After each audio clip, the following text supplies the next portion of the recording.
Hello everybody and welcome to another little YouTube video. A quick thank you to a subscriber. I have a subscriber, that's amazing. 005 Agima, hello. Thanks for the feedback on the HDMI video.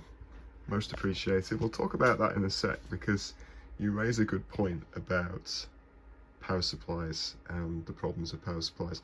I wanted to talk a little bit today about this other thing that's on my bench, which goes alongside the Amiga 500 Plus, which is this A590 hard disk. And I've always really liked the A590, it's a nice shape. I had one of these a long time ago. I bought it, and I'm in the UK, so I bought it from a place, well, a magazine called Micromart, and I bought it using postal orders in about 1991, and it had a mighty 20 megabytes XT MFM hard drive in it. Now this one doesn't. This has inside of it a BlueSCSI drive.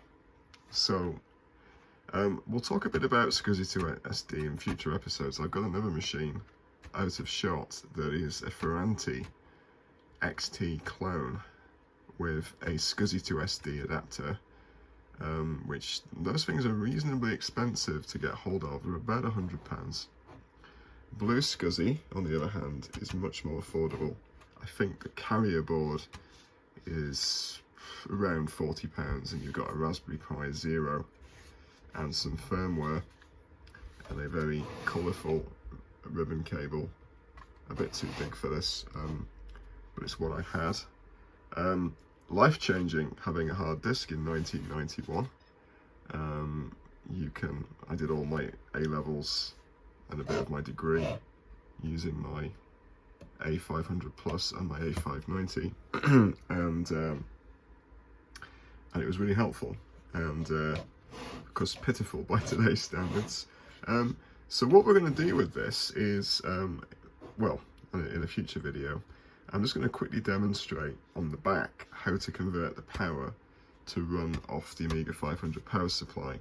Now it's not recommended if you've got spinning discs on here, unless you have a big uprated power supply on your Amiga. Obviously when you're running a SCSI to SD or BlueSCSI adapter, power consumption is not such a concern, and I have an uprated A500 power supply in any case. So rather than power this separately, I'm going to power it from the Amiga, and there's a little bit of trickery to do on the back of the PCB, which we'll look at over the weekend. And what I'm going to do as well, somehow, I'm going to fit a little power switch onto here so we can turn this thing off whenever we need to, because sometimes, even with the older Amiga games, they don't like the A500, the A590 being around. Little 3D printed bracket under here for the BlueSCSI to attach itself to the A590. But a good little project. It's it's perfectly reliable, performing well. Little bit fiddly in terms of prepping this SD card, but a tiny bit of trial and error and some help with Discord. There's a Discord server for this project, you can look it up online. Yeah, BlueSCSI, well worth a look. Quick mention on power supplies. So you're absolutely right. A lot of power supplies are pretty awful that you get with the kit, whatever the kit happens to be actually. They're often provided as an afterthought. So what I tend to do is I tend to get myself a USB to DC barrel jack focus adapter, and no good, won't focus anyway. These are quite handy because a lot of this kit is DC powered, center pin positive 5 volts. So that means if you get yourself a good quality USB charger that you're happy with, a power supply, and get yourself a pack of these cables, you can power your gadget yourself, and you know that's going to be reliable. So definitely a thing to look out for. Other things we're going to be looking at next week or two, There's some Space Invaders video arcade ripper, weirdly. There's this thing, a GBS 8200. I used to have arcade machines, and this was in a drawer as a converter, but you'll notice there's a weird parasitic thingy hanging off it, a little ESP266 card. Some clever people have rewritten the firmware that drives this thing with a little kind of adaptation, so we're going to look at that as well. And the reason we're looking at that is this countercade. So this is a what is it? Dig Dug. It's a Dig Dug countercade. It's been converted to main with a Raspberry Pi. We'll look at this as well. There's a VGA adapter converter thingy into the LCD.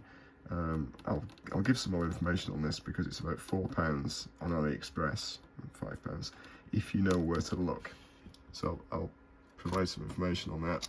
But the interesting thing, pardon me, about this countercade is, as well as being, there's an APAC down there as well, you can see, as well as being a main project, we're going to attach it to a Jamma harness, because I'm going to try and turn this into a switchable supergun slash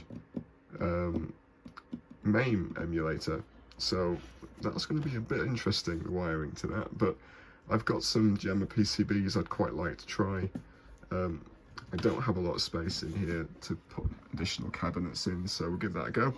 And the last thing we're having a look at is the Trex, oh dear me, which has a really funky thing on the side, which is the Trex, and we can play Star Wars on that arcade emulation, which is pretty amazing. So sideways ramble, we'll come back to the Amiga, and tune in next time and we'll have a look at converting this to run off Amiga power. As I said, BlueSCSI, great project. Have a look for the Discord, get all the information, get yourself one of these off eBay, and you've got yourself a good SCSI solution that can run off a SD card. Thank you very much.